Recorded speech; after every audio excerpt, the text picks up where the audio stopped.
There are two kinds of wisdom. One comes from an earthly source, namely man. Another comes from a heavenly source, from God. And Proverbs, right in the beginning, in verse 7, chapter 1, verse 7, says, "The fear of the Lord is the beginning of wisdom." Once again, we see man has his plans, but God has a bigger scheme in mind. There's a bigger picture. There's a lot more going on. Hebrews 11, which says that faith is the evidence of things we can't see. Things we know exist, they're part of reality, but they're things we can't taste and touch like we do things in the tangible world. This is where Abraham actually entered into the land of Canaan from Syria up above. He came down from Haran in Syria and entered right through this opening into the city of Dan, also known as Laish.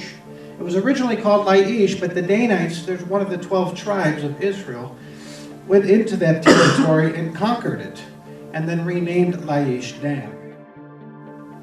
He's kind of a troubled individual, but he doesn't want to let go of God. And so he grabs this angel and says, "I'm not going to let go of you until you bless me." And an angelic figure in the Old Testament is referring basically to a representative of God. Some would interpret that as God himself. Maybe that's Jesus. Others would say, no, that's just a messenger of God. But either way, he's wrestling with God. That's the point of the story. And he ends up getting his hip thrown out of place, but he's willing to pay the price, and he's in it to win it. He wants that blessing. He went through a lot to get it from his brother in the first place. He went through a lot to get the wife that he really wanted to marry. And now he's on his way back down here, and he really wants God's blessing.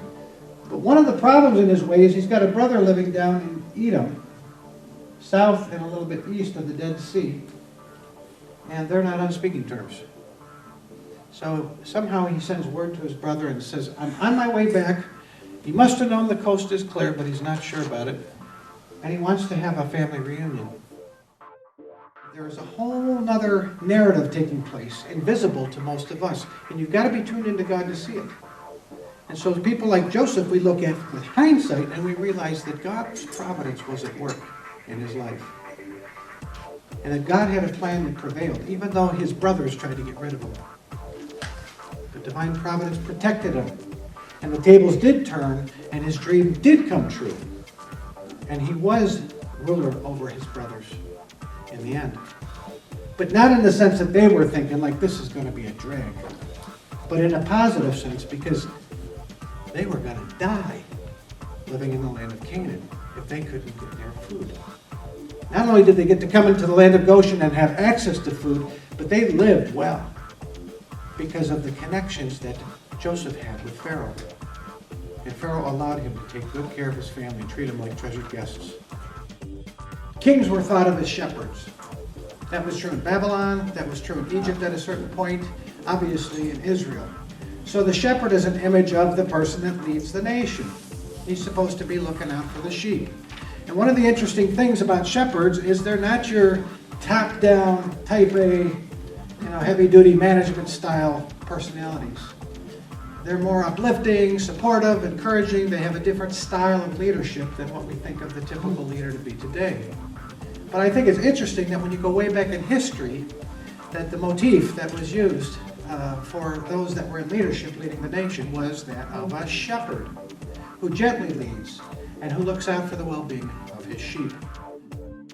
It's a misconception that the Israelites were used as slaves to build pyramids because they built storehouse cities and stored grain. They did manufacture bricks. We have evidence of that. In fact, archaeologists have found in this region evidence of two kinds of bricks, ironically. Well, we found both kinds of bricks. Archaeologists have found both kinds of bricks in the area.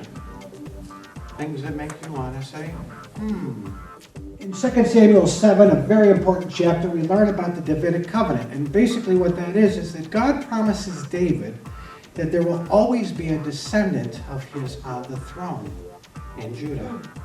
Always. And the Messiah is going to come from the descendants of David. But God says, I'm giving this land to you forever. And the only time they've been out of the land is when their land became filled with sin. And God judged them like everybody else. But one thing God always does, he did this with Noah, Remember when he wiped out the whole earth? But not Noah, because Noah was part of the remnant. God always has a remnant to rebuild with. And when the people were taken out of Jerusalem into Babylon, into captivity, God kept the remnant of his people alive again. And they came back to rebuild the temple that had been destroyed and reestablish the community. The devotion to books can be exhausting. Take my advice and devote yourself to what really matters.